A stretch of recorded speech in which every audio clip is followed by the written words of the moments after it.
Most people see this as something dark and disturbing, something belonging to ancient battlefields and primitive rituals, not on a dinner table. But where modern eyes see savagery, a Viking sailor facing months at sea saw practical nutrition. Blood bread holds a hidden history. During the Viking Age, when ships crossed open ocean for weeks without landfall and spoilage meant starvation, Norse sailors needed food that wouldn't rot, wouldn't mold, and could sustain hard labor in brutal conditions.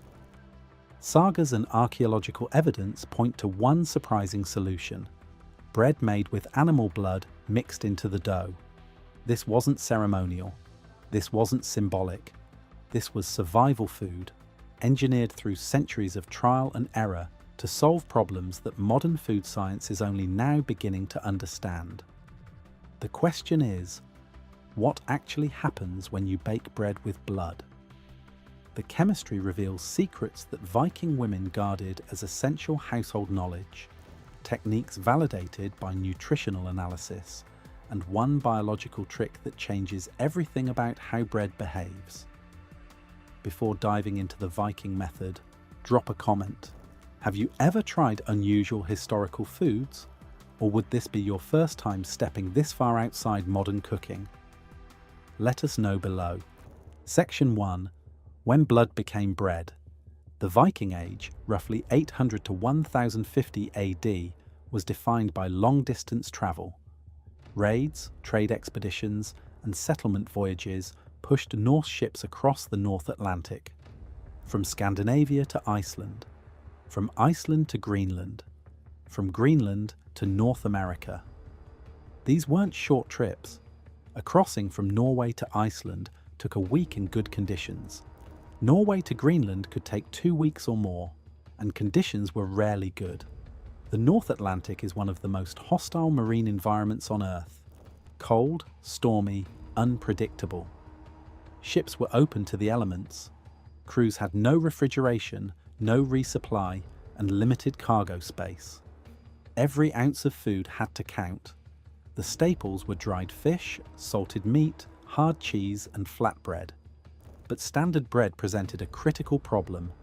It went stale within days and moldy within a week, especially in the damp, salty environment of a ship.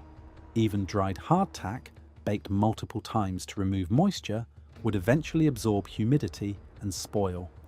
The Norse needed bread that lasted longer, provided more nutrition, and stayed edible under brutal conditions. The solution was blood.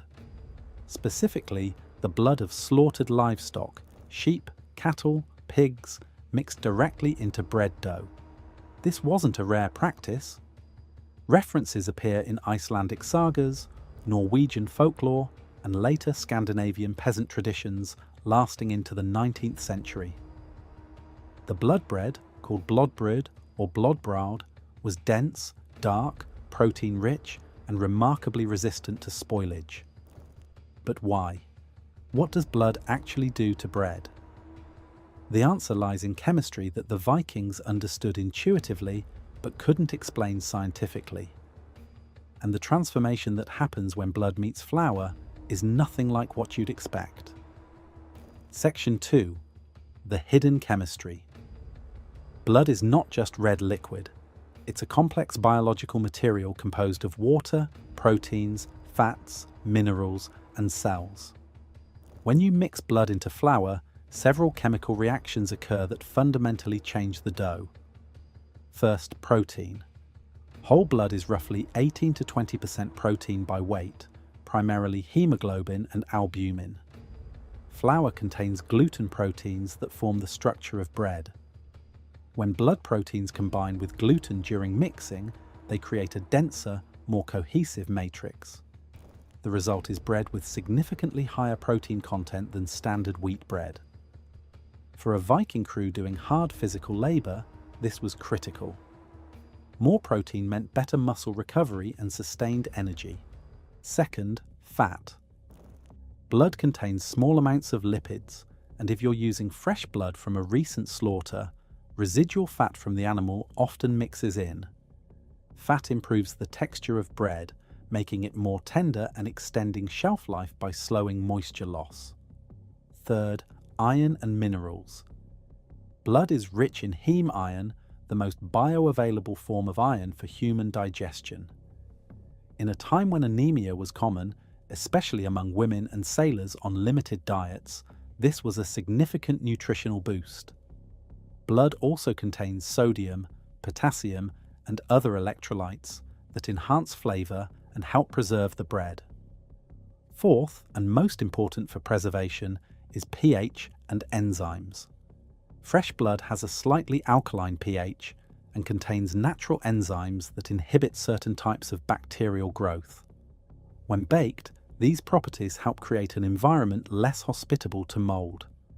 Additionally, the Maillard reaction, the chemical process that browns bread crust, is enhanced by the amino acids in blood, creating a darker, thicker crust that acts as a protective barrier against moisture and contamination. The Norse didn't know about Maillard reactions or heme iron, but they observed that bread made with blood stayed good longer, tasted richer, and kept men strong at sea. That empirical knowledge was enough. But there's a problem modern cooks face that Vikings never did: sourcing the blood itself. And that challenge reveals just how disconnected we've become from the realities of food production. Section 3. The Great Foraging. The process begins with slaughter. In the Viking Age, animals were butchered seasonally, often in late fall before winter when feed became scarce. Nothing was wasted. Meat was preserved. Bones were boiled for broth and tools. Hides became leather. And blood, which spoils faster than almost any other part of the animal, was used immediately. Fresh blood was collected in wooden or ceramic vessels as the animal was slaughtered. For bread, the blood of sheep or pigs was preferred. Cattle blood worked, but had a stronger flavour. The key was using it fresh, within hours of slaughter, before coagulation made it difficult to work with. For modern attempts to recreate this, sourcing blood is the first challenge.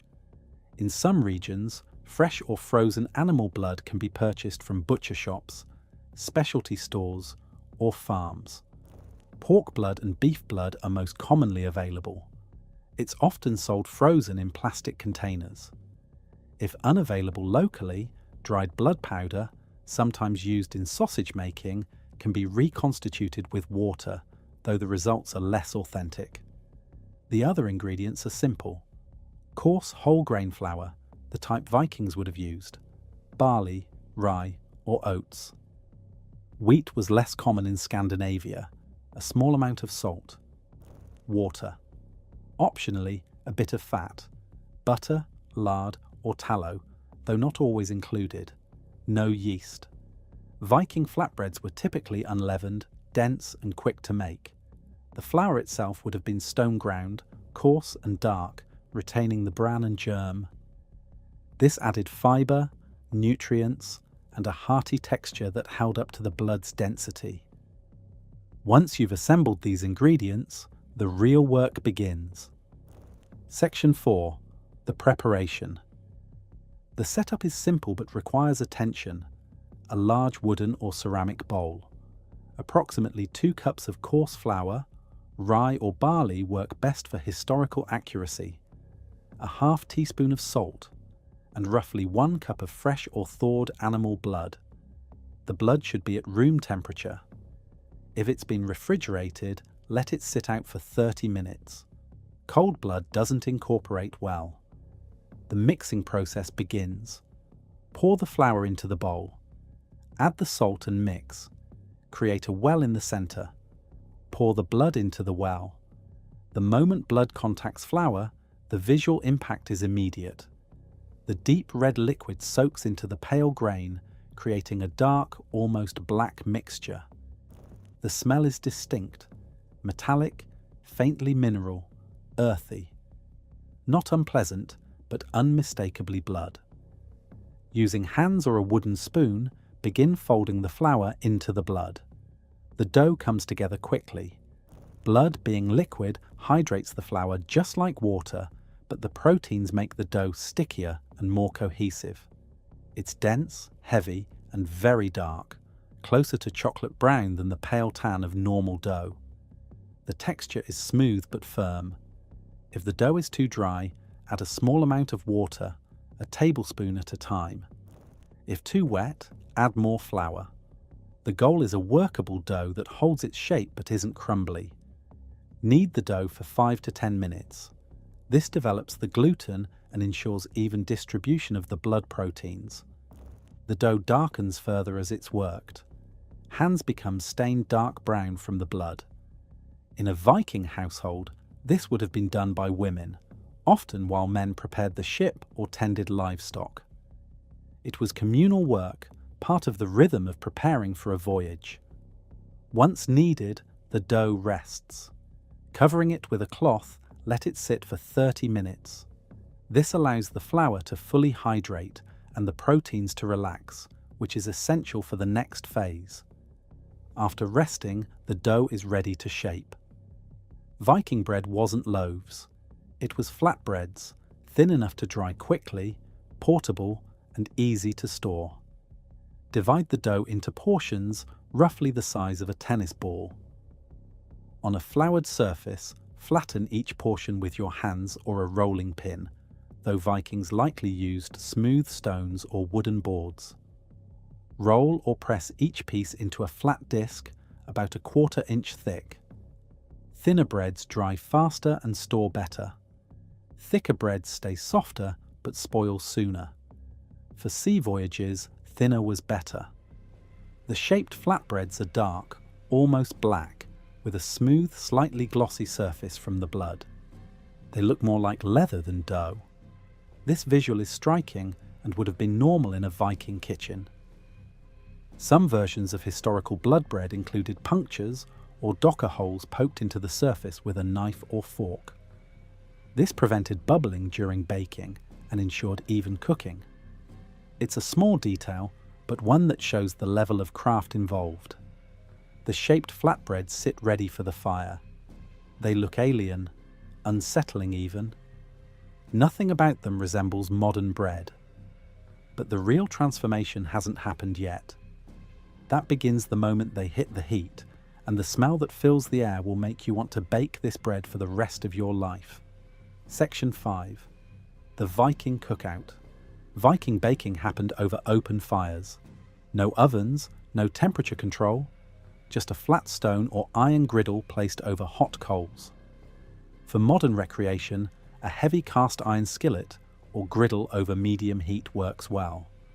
The goal is steady, even heat, hot enough to cook through but not so hot that the outside burns before the inside sets. Place the flatbreads on the hot surface. Within seconds, the smell changes. The metallic scent of raw blood is replaced by something richer, deeper, roasted, slightly sweet, nutty. This is the Maillard reaction in action.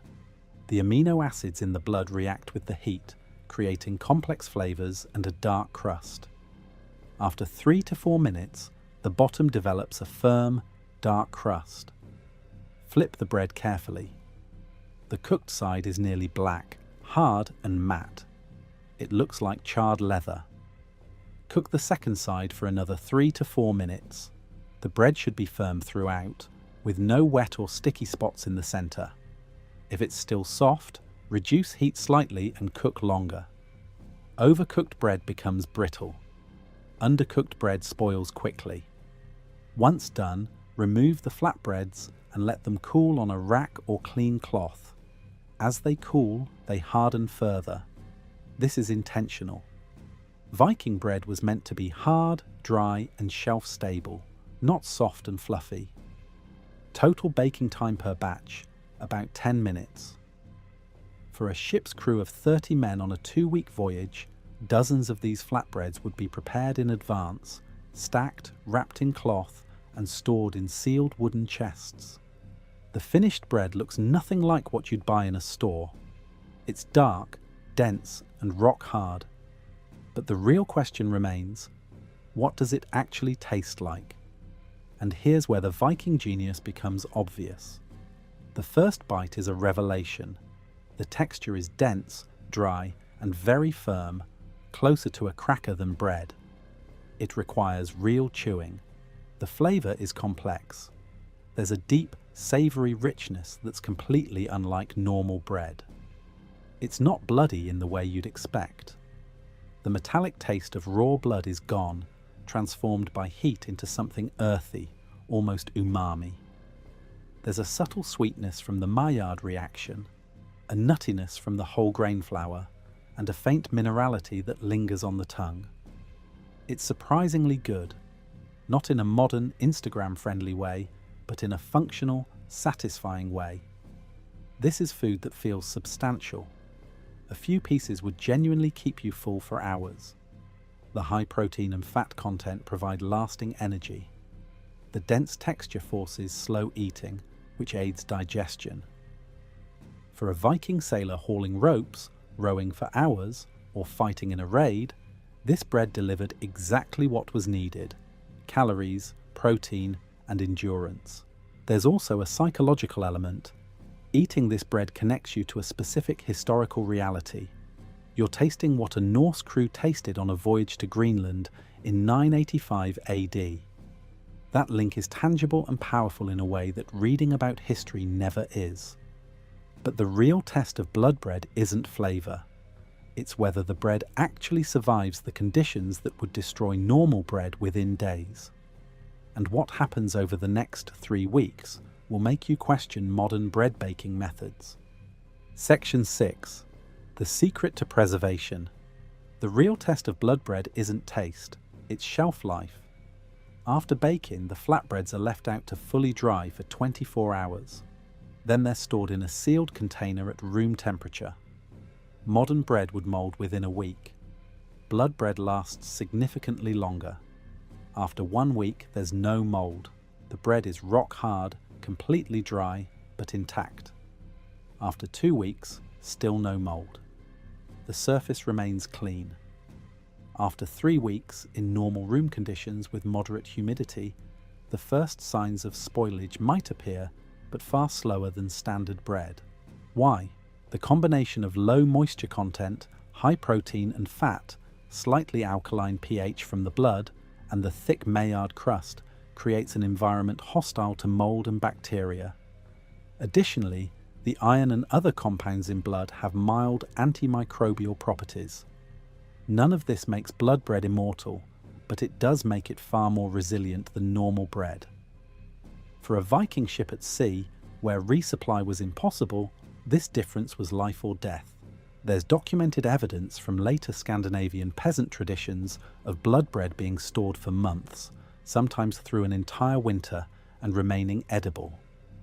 It would be soaked in broth or milk to soften before eating, but the nutritional value remained intact. This preservation ability was critical for survival at sea. But blood bread wasn't just practical fuel. It carried a deeper meaning in Norse culture that modern people have completely forgotten. Section 7. The unexpected twist: blood rituals. Blood bread wasn't only practical, it also carried cultural and ritual significance. In Norse paganism, blood was sacred. Animal sacrifice, called blot, involved offering blood to the gods. Afterward, the meat was cooked and eaten in a communal feast. The blood, however, was often mixed into food, including bread, as a way of sharing the gods' blessing. The practice continued in Christianized Scandinavia, though the religious meaning shifted. Blood bread became associated with slaughter feasts, particularly around Martinmas in November, when livestock were butchered before winter. Families would bake blood bread as part of the celebration, a tradition that lasted in rural Norway, Sweden, and Iceland into the 19th century. In some regions, blood bread was considered strengthening food given to women after childbirth or to workers during harvest. The high iron content made it genuinely therapeutic for anemia, though this was understood through observation, not science. The symbolic and the practical were inseparable. Blood represented life, strength, and sacrifice. Bread represented sustenance. Together, they were a complete food in both body and meaning. This cultural richness made blood bread more than survival rations.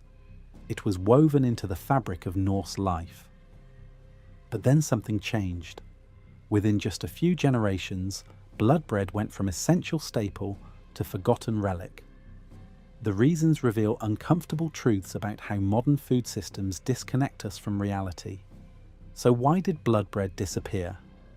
The answer is industrialization and cultural shift.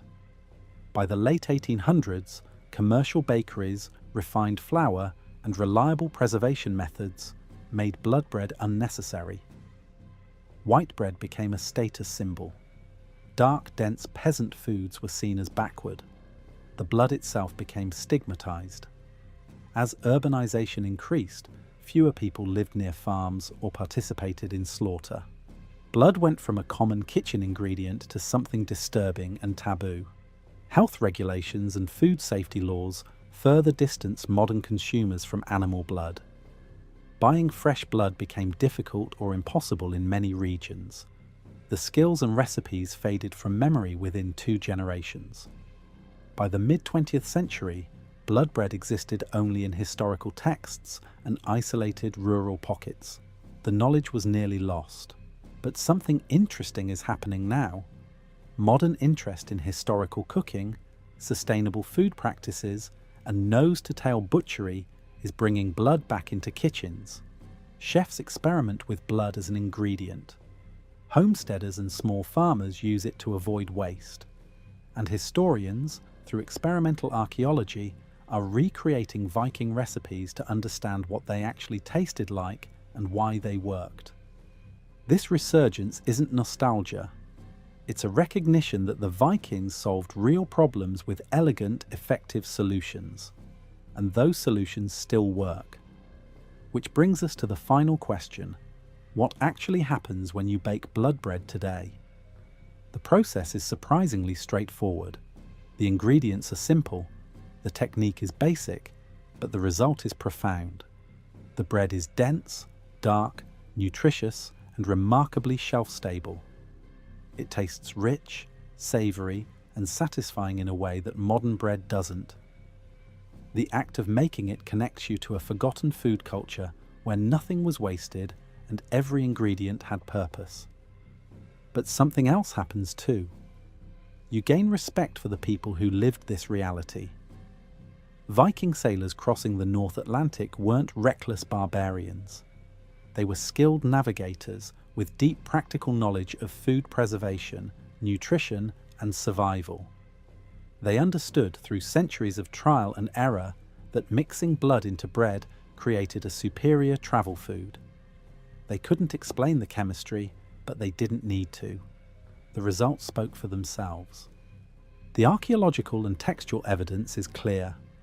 Blood bread wasn't rare or ceremonial. It was a fundamental part of Norse food culture, especially for long voyages. It sustained exploration, trade, and settlement across thousands of miles of open ocean. Without it, the Viking Age as we know it might not have been possible. Is blood bread practical today? For most people, no. Modern food systems provide easier, cheaper, more convenient options. But as a way to understand history, test old knowledge, and challenge assumptions about what food can be, absolutely. History isn't just in books, it's in recipes, techniques, and tastes that civilization has forgotten. Every loaf of blood bread represents knowledge that kept our ancestors alive. That knowledge still works.